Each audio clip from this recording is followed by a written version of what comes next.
Bonjour, alors aujourd'hui je vais vous parler d'un jeu que je viens de finir. C'est The Order 1886. Donc c'est sorti le 20 février 2015. C'est un jeu développé par Ready at Dawn et Santa Monica Studio et c'est édité par Sony Computer Entertainment.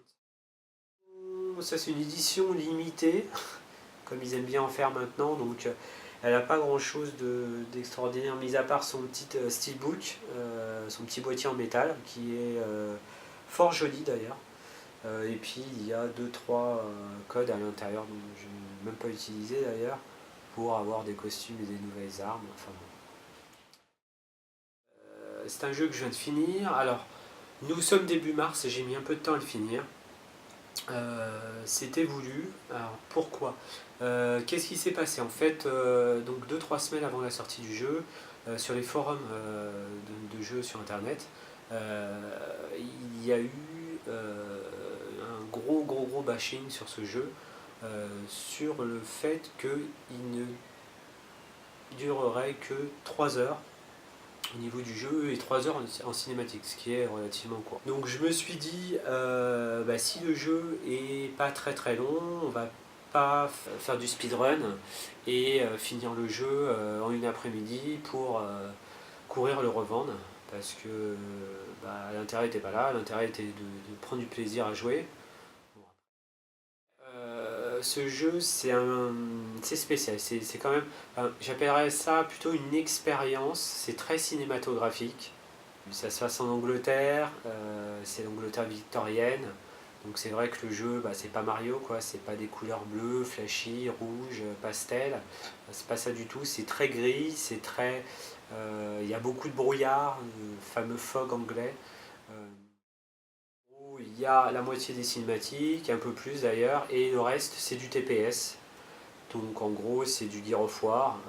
C'est carré, c'est classique, ça fonctionne. La jouabilité est pas mauvaise. Moi ça m'a fait un petit peu penser, il n'y a pas longtemps j'ai fait Rise sur PC, qui était à la base une exclue sur Xbox One. Euh, Quelque part c'est un peu le même genre de jeu. On nous raconte une histoire, il y a des scènes de combat et il y a des QTE.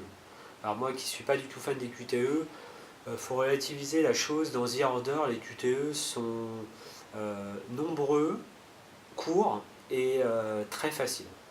C'est pour donner un côté interactif, on va dire, on est spectateur pendant toutes les cinématiques. Pendant certaines cinématiques, il y a un petit peu de QTE pour rendre le truc un petit peu dynamique.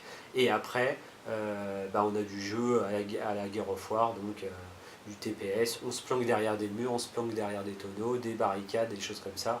Et on tire sur les ennemis. Alors bon, moi perso, c'est vrai que je préfère le côté shoot TPS comme ça que le côté donner des coups d'épée et faire une roulade sur le côté, donner un coup de bouclier pour détruire les ennemis comme dans Rise, mais bon, c'est peut-être pas objectif, hein, c'est personnel. C'est grosso modo quand même un couloir, on se balade dans des couloirs. Alors après c'est très joli, on peut prendre énormément d'objets qui ne servent pas à grand chose. Enfin, il faut relativiser aussi la chose. Il y a des choses, il y a des objets, il y a des livres, il y a des petites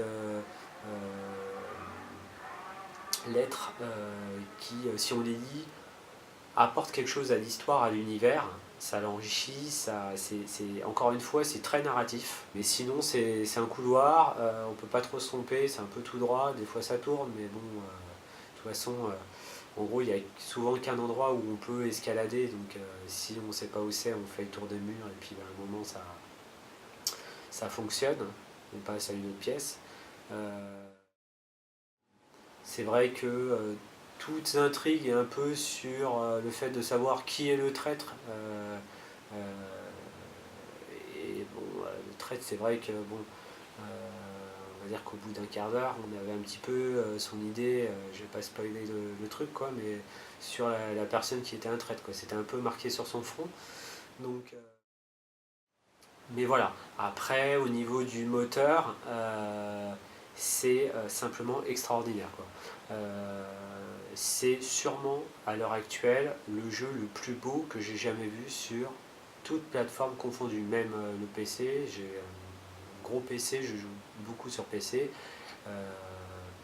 Je vois pas vraiment qui pourrait être plus joli que ce jeu, quoi.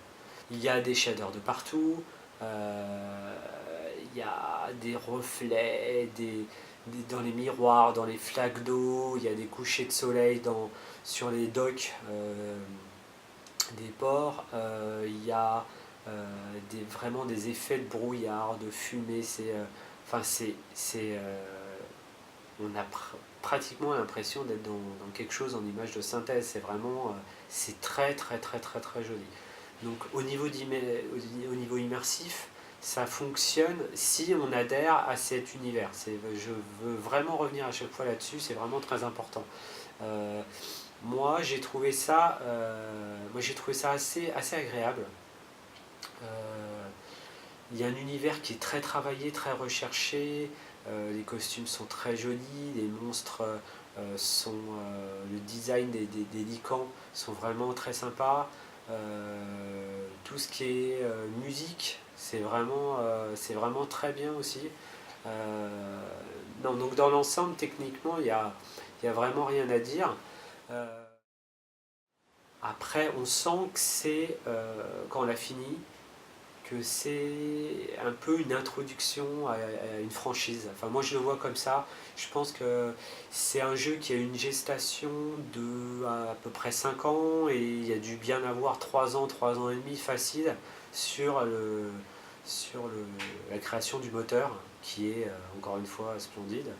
Et je pense que le peu de temps qu'ils ont eu après, ils ont fait un gameplay classique TPS, quoi.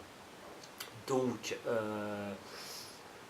je pense il y en aura sûrement un autre, enfin au moins un autre, ça dépend du succès qu'il aura. Mais après, je pense que le prochain sera vraiment, surtout au retour des crédits qu'il y a eu, je pense que le prochain sera vraiment orienté beaucoup plus arcade, beaucoup plus gameplay, parce que bon, bah, de toute manière, le moteur il est fait. Donc ils auront très peu de choses à retravailler sur le moteur, à part s'ils le sortent dans 4-5 ans, mais si ils le sortent dans 3 ans ou dans 2 ans, bon bah en gros le moteur il tiendra la route encore, il est vraiment extraordinaire, quoi. Donc The Order, à savoir si effectivement il faut le prendre plein pot à sa sortie à 70 € en boutique, on va dire standard, ou un peu moins si on cherche un petit peu sur internet. Si vous hésitez par rapport au tarif, attendez un an, vous le prendrez à 20 € et ça sera très bien, ça sera peut-être même le prix, on va dire, du juste prix pour le jeu.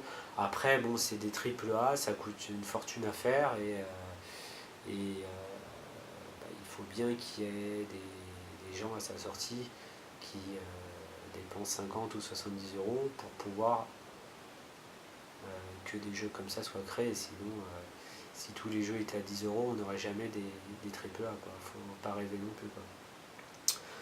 Donc voilà, donc à voir si l'univers vous intéresse et si le budget vous le permet. Sinon attendez un petit peu, mais moi je le recommande. Moi c'est pas le jeu du siècle, hein, clairement, mais c'est pas ultra mauvais. C'est juste peut-être un peu cher pour le temps de jeu, mais moi j'ai passé un bon moment avec cet univers et avec ces personnages. Voilà. Allez, au revoir les gens.